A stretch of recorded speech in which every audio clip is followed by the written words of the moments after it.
Today we're going to show you what it's like to drive the Hellcat Challenger. Now, one of the coolest features on this vehicle is the air intake. Notice that the inner light here has a hole pass through to feed the engine more air. Before we take it for a spin, let's look at the infotainment system for a bit. The coolest is by clicking the SRT button, it gives you an array of options to customize the driving experience. So if you go into track mode, you'll see 700 horsepower, transmission on track, paddle shifters, traction probably almost completely off, and suspension much stiffer. You can go into sport mode, give you a little bit more protection against crashing. You can customize it, or default gives you some street settings here.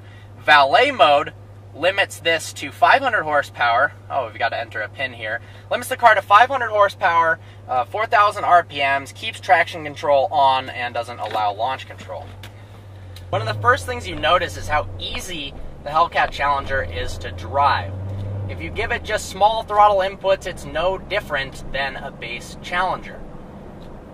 If you're worried about buying this car because it's 707 horsepower and rear-wheel drive, as long as you have some self-control and you don't turn traction control off and floor it, you're going to be absolutely fine. That's what's so great about these, is that one, it's not that expensive, and two, you could daily drive one and destroy supercars on the highway.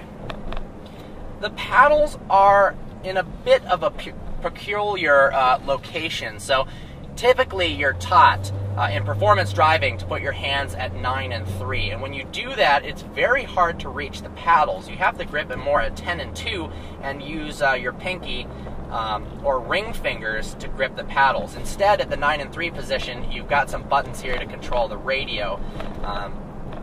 Not really the best ergonomically there. Drop it down in a second. These things actually handle pretty well. Good grip.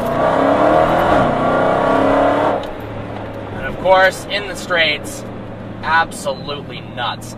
And instantaneous shift points with the 8-speed automatic transmission. Yes, this car is heavy, but it's by no means a slouch in a straight line or around a turn either. Just flick it through, downshift, throw it in a second.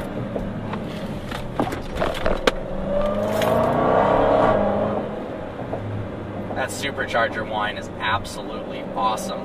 So I'll stop talking for a minute and let the Hellcat speak for itself.